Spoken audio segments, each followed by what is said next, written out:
it's 2012 and there's loads of big guitar companies out there, many of which machine build about as many guitar in a day as George does in a year. There's a lot of aggressive pursuing of artists. Basically, we give you free guitars, we pay you, put you on salaries. Lowden is not in a position to do that. So all the people that you actually see playing Lowdens, they paid for their Lowden. Eric Clapton's Lowden was paid for. It's not that they're cheap. No, I know. It's very generous, man. They will give deals to professional people who put the guitars out there, but there's so many wonderful people play the instruments to even start talking about. From Snow Patrol via Nick Harper to John Gum, myself, Pierre. You know, I don't know. It's a long list. So for a long, long time, nobody knew about my guitars except. You know, just a few people who talked by word of mouth, you know. So it's really great now that they are well known. Now, well, not by comparison to the bigger companies, but they're still quite well known now. So that's great. And you know, one of the things that maybe I should say is that as a guitar maker, when you're designing guitars, you know, I'm not talking about just the shape or you know, mainly the shape or the cosmetic things. When you're designing the internal structure and when you're voicing a guitar, making choices about how thick the wood should be, how high that strut should be in that position, and all those kind of myriads of choices that as a guitar maker you have to make. One of the most critical parts of that choice-making process is listening to the players and the feedback that they give you, and therefore, you know, I have the real undoubted privilege of listening to Thomas and Pierre and Margarita Scarpa in Spain and so many really great players who tell me things. So they're really good players, know how to bring the best out from the instrument they're playing. And that's something that's very, that maybe all players should realize that more and be maybe a little bit more patient with guitars, play them really hard for a long time so that they can get the best out of it, you know, and listen carefully, change the way you play with your right hand, just so as you can make that guitar sound at its best all the time. Margarita Scarpa, from Spain is another fantastic classical guitar player. If you ever get a chance, you should listen to her. She has one album called, one of the more recent ones was called Elegia. I'm not sure of the pronunciation. And another more recent one, and both of them were recorded on one of my Brazilian rosewood alpine spruce classicals. So listen, I want to talk about the guitars a little bit, because one of the things that people ask, you know, why should I buy one of your guitars and not, say, an American guitar? And, you know, really the best way to answer that is to say, well, there's no reason why you should buy one of mine rather than an American guitar, except if you pick it up and play it, and if you feel it speaks to you more, then you should buy it. If when he starts to play, if that guitar speaks to him and he wants to play it more and he wants to try different kinds of music on it, then that's a good starting point. But there is no doubt that what I might call the American sound is totally different to what you'll get on one of my guitars. And really, in the end of the day, there's quite a few people who own my guitars but also own, say, more traditional American guitars. If you think about it, where all the energy comes from is actually the strings and the bridge. Most of the energy comes from this point. And when you pluck the string, all those vibrations are moving around the guitar, moving inside, bouncing around, bouncing out, re-exciting the top again, And all of that's going on because of the energy that's produced from here. So one of the things that I need to do when I'm designing a guitar is make sure that particularly the area between the neck joint and the bridge is very stable so that the power can be released, but do it in such a way that it doesn't stop it from vibrating. So if you notice, for example, I'm saying I want to make this area very stable, but right in the middle of that there's a sound hole. And the sound hole is the weakest part of the guitar because there's nothing there. So you then have to start thinking about how you can stabilize this area again without stopping it entirely from vibrating. So one of the things that I did back in 1996 was I designed a thing which is now called A-frame bracing. Now, what that is basically there are two struts which, I'll turn the guitar around, there are two struts running either side of a sound hole right up into the dovetail neck joint. So they're running like that. And they actually go right into the dovetail and they butt joint against the actual neck wood itself inside the dovetail joint. And that helps to stabilize this whole area of the guitar, but it does it with relatively light struts. But on an American guitar, they stabilize from there to there, but then they leave this area, the sound hole itself, relatively flexible. So that's one of the major differences between my guitars and an American guitar, that there is a direct structural link between the neck and the soundboard bracing itself, which makes a difference, But the truth is that A-frame bracing is actually a good way to do things, and it does make a difference to the guitar. Yeah. There's a significant difference between a pin bridge, obviously, and a pinless bridge in terms of the angle that the strings take over the saddle, which means that I can actually have more freedom to design the soundboard the way I would like.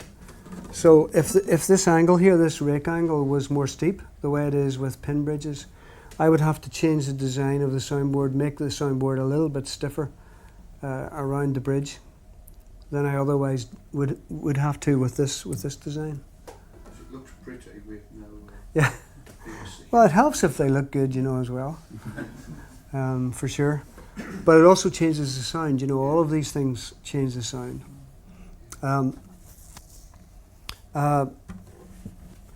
Anyway, as I was saying, basically I did design the A-frame bracing in order to provide a sonic link, if you like, between the neck and the bridge, but also to provide extra stability in that area. And really what that affects most of all, I think, is the sustain. One of the things that people talk about a lot with my guitars is the fact that they sustain for a long time. And that's one of the issues involved now, but it's not the only one, but it's one of them. So it's not only the design, it's the way you make it that really matter. So the choices for clamping things together, the choices for preparing the two pieces of wood, how you prepare them, all those are really, really important. One example of that are all the internal braces. Everybody knows, or should know anyway, that the soundboard of a guitar is slightly arched. The way that's done is with the internal struts, that the surface is the gluing surface of the struts. There is a 40-foot, usually around about a 40-foot radius arch. So if you take off one of those struts, look down, you'll see that arch, then you glue the soundboard on, or glue the strut to the soundboard, and that creates the arch. But this arch on the strut is created by machine everywhere that I know. But if you look at the surface carefully from a piece of wood which has been machined, you can see that it's got lots of little ridges in it. So what we do is we actually, every single strut, we hand plane with a very, very, very sharp plane after it's been shaped. So we create a surface that's like a mirror, and before we glue it on.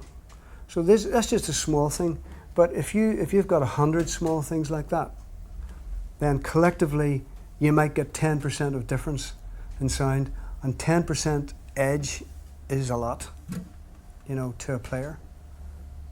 What does it mean for continued production?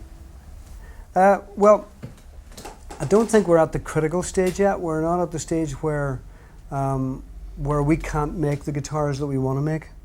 It's just that we have to pay a lot more money for the really high quality wood. You know, the difference in price between a soundboard like this, for example, and one which is on a cheaper guitar is astronomical. Because the wood suppliers know this kind of quality is getting rarer and rarer, and they just charge more and more and more for it. I mean, we can pay about £200 for a really good Adirondack top, just for the wood. Do you find choice of wood for the neck makes a difference to the tone? Well, recently we've been using quite a few figured maple. We've been using figured maple to make some necks, and people do say that it makes a difference to the tone. Actually, I think we have a Pierre Bensusan model here, which has a maple neck. You can see, and I wouldn't dare sort of. Oh.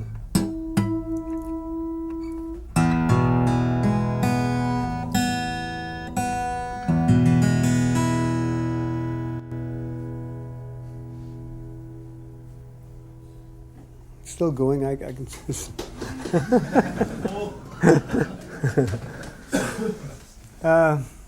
so I think the short answer is yes, there are differences. I'm beginning to realize. Also, an interesting thing is that, you know, years ago there was the belief that it didn't matter what sort of wood you put on the back of a guitar, that it was all to do with the soundboard. And I have discovered that's absolutely not. No, it's just absolutely incorrect. The difference that it makes between, say, using a walnut back and using a Honduras rosewood is very significant.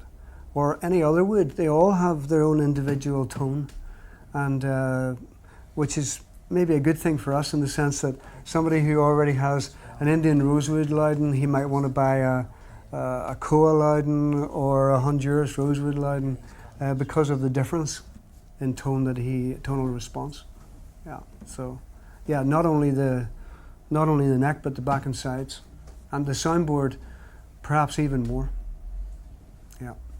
Why all the laminations in the neck? That's for two things. First of all, it looks nice. Yeah.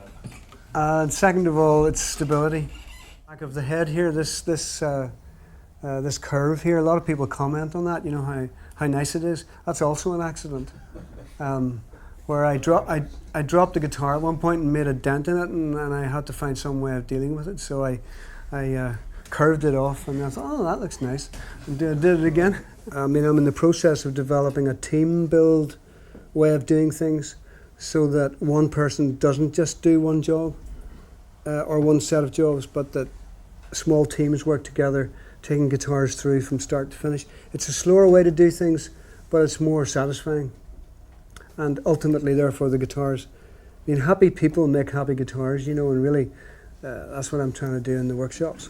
We've just changed the frets because we have been using a fret wire from Holland for a long time, and it looks beautiful when we send them out, but then when the wood starts to move, the fret wire has too much stiffness within its structure, and sometimes the fret wire would lift a little bit at the edges.